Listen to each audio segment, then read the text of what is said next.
Le livre de Job, chapitre 42.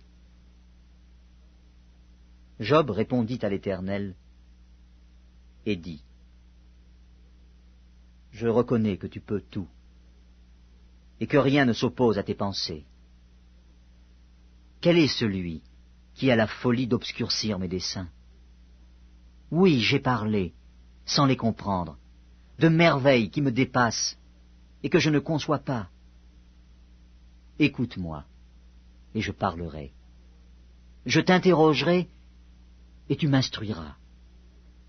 Mon oreille avait entendu parler de toi, mais maintenant mon œil t'a vu. C'est pourquoi je me condamne et je me repens sur la poussière et sur la cendre. Après que l'Éternel eut adressé ces paroles à Job, il dit à Éliphaz de Théman : Ma colère est enflammée contre toi et contre tes deux amis, parce que vous n'avez pas parlé de moi avec droiture, comme l'a fait mon serviteur Job. Prenez maintenant 7 taureaux et 7 béliers. Allez auprès de mon serviteur Job et offrez pour vous un holocauste. Job, mon serviteur, priera pour vous.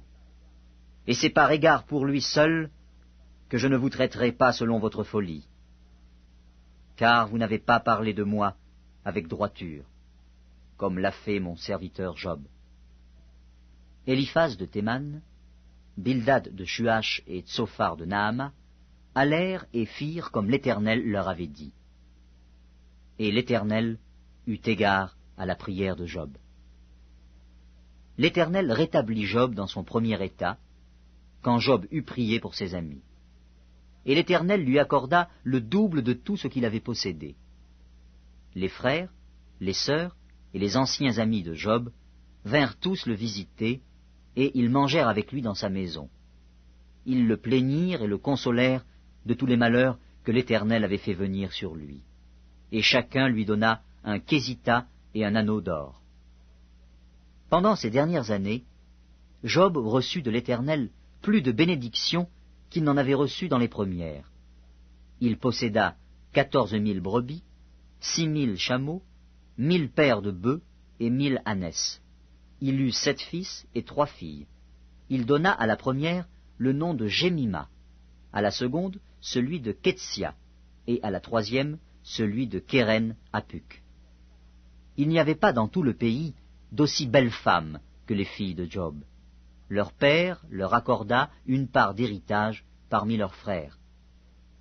Job vécut après cela 140 ans, et il vit ses fils et les fils de ses fils jusqu'à la 4e génération. Et Job mourut, âgé et rassasié de jours.